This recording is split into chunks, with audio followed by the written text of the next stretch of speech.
Hello दोस्तों, कैसे हैं आप सब लोग। स्वागत है आपका हमारे चैनल दीपक एजुकेशन सेंटर में। तो आज हम सीखेंगे पाइथागोरस प्रमेय।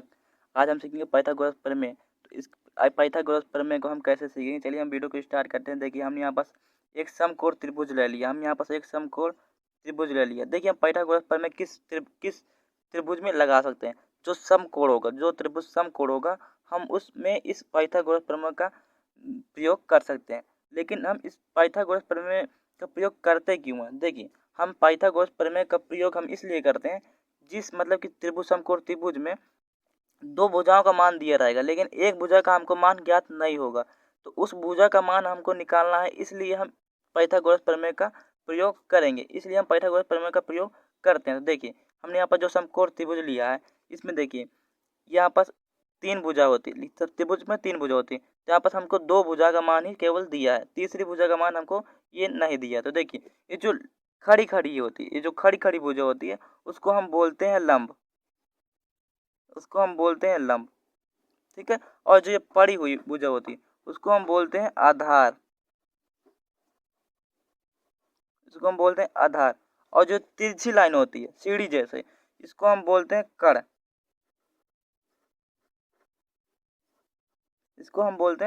कड़। ठीक है।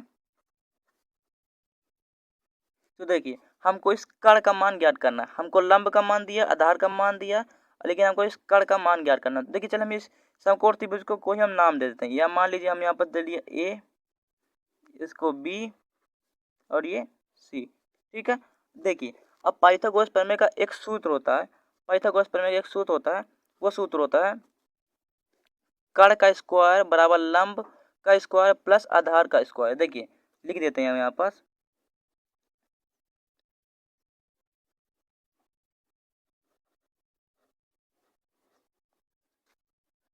कण का स्क्वायर बराबर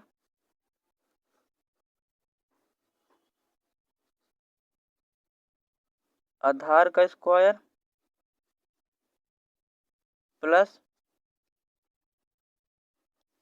लंब का स्क्वायर। ठीक है। तो चलिए हम इसको सॉल्व करते हैं आगे की ओर। देखिए, इस कण का देखिए, इस कण का हम इंग्लिश लेटर में हम नाम लिख देते हैं। देखिए, कण किसके बीच में आता है। देखिए, ये कण आता है ए और सी के बीच में, ठीक है। तो हम इस कण की जगह पे हम लिखेंगे ए और सी। और कोष्ठक में स्क्वायर लगा, तो हमने यहाँ पर स्क्वायर भी रख दिया। स्क्वायर बराबर आधार के देखिए किसके बीच में आ रहा है, बी और सी के बीच में आ रहा है, तो हम लिख देंगे बी सी का स्क्वायर। ठीक है। प्लस है तो प्लस लिख दिया। अब लंब, तो देखिए लंब किसके बीच में आ रहा है, ए और बी के बीच में आ रहा है, तो हम लिख देंगे ए और बी का स्क्वायर। ठीक है।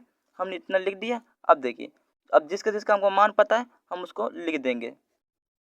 देखिए, ए सी का हमको मान नहीं पता, ये ए सी मतलब कि कड़। ठीक है।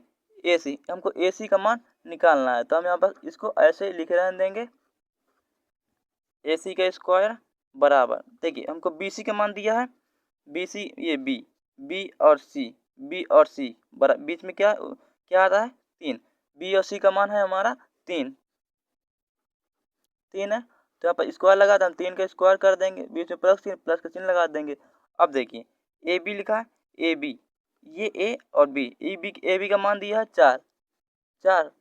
ठीक है। अब देखिए, इसमें स्क्वायर लगा तो हमने इसमें भी स्क्वायर लगा दिया। ठीक, इतना आया। अब देखिए, अब इसमें देखिए, इसको हम आगे सॉल्व कर लेते हैं। देखिए, ए सी को हमको ज्ञात करना है, हम इसको ऐसे लिख रहने देंगे। अब जब तीन का स्क्वायर लिखा है तो मतलब इसका तीन का स्क्वायर मतलब होता है तीन दो बार है। तो जब तीन गुणे तीन करेंगे तो कितना आएगा, तीन त्रिकाई नौ आएगा। ठीक है। बीच में प्लस चिन्ह लगा लिया। अब देखिए, चार का स्क्वायर है मतलब चार दो बार है, चार गुणे चार तो होगा चार चौक 16, चार चौक हो जाएगा 16। ठीक है। ए सी है, ए सी के मान हमको क्या करना है, तो इसको हम ऐसे लिख रहने देंगे स्क्वायर लगा के बराबर। अब इसको जोड़ लेंगे। देखिए, 9 16 कितना होगा, 9 16 होता है 25, 9 16 होता है 25। अब देखिए, हमको हमको खाली कण का मान ज्ञात करना है। जो स्क्वायर लगा हम इस स्क्वायर को हटा देंगे।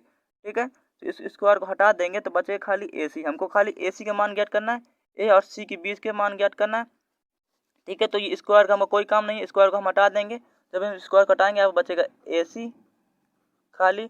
अब देखिए ये जो स्क्वायर को हटाएंगे तो ये हट के आएगा बराबर के दूसरे साइड, बराबर के दूसरे साइड, और बराबर के दूसरी साइड आएगा तो संख्या में रूट लग जाएगा। ये संख्या है तो इस संख्या में क्या लग जाएगा, रूट का चिन्ह लग जाएगा। ये संख्या रूट के अंदर हो जाएगी, ठीक है। ये रूट के अंदर हो गई। अब देखिए अभी हमारे इसका आंसर निकल के नहीं आया है। देखिए अब इसको हम जो संख्या में रूट लग गई, अब इसको हम रूट से बाहर निकालेंगे।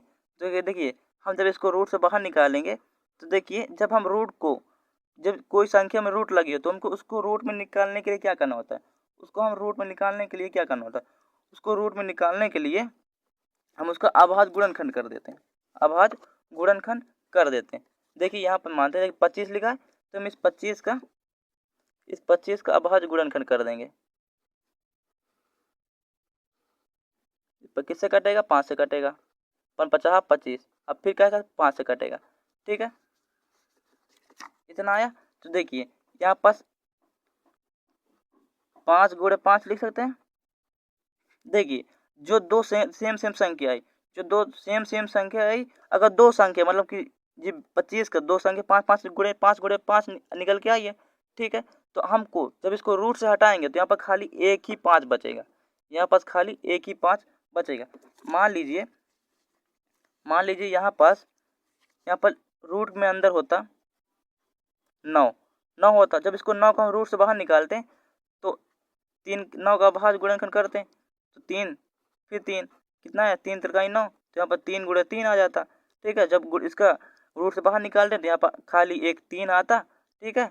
रूट से जब बाहर निकालते तो खाली 3 आता, खाली 3 निकल के आता। इस तरह इसमें भी है 25 को जब मतलब मैंने अभाज्य गुणनखंड किया तो जब इसको रूट से बाहर निकाला तो देखिए 5 गुणे 5 रूट से बाहर निकालेंगे तब ए सी बराबर बचेगा खाली 5 सेंटीमीटर। देखिए ए सी का मान आ गया, कितना आ गया, ए सी का मान आया हमारा 5 सेंटीमीटर। तो देखिए ए और सी का मान हमारा निकल के आया है 5 सेंटीमीटर। देखिए देखा आपने, हमने पाइथागोरस प्रमेय से हमने इस तीसरी मान का जो हमको मान ज्ञात नहीं था हमने उसका मान ज्ञात कर लिए बड़े आसान तरीके से। तो अगर आपको हमारी ये वीडियो पसंद आई तो प्यार से लाइक और चैनल को सब्सक्राइब जरूर कर देना, अपने दोस्तों तक जरूर शेयर कर देना ताकि वो भी पाइथागोरस प्रमेय की सहायता से इस तीसरी भुजा का मान ज्ञात करना सीख लें। तो चलिए मिलते हैं अगली वीडियो के लिए, तब तक के लिए टाटा बाय।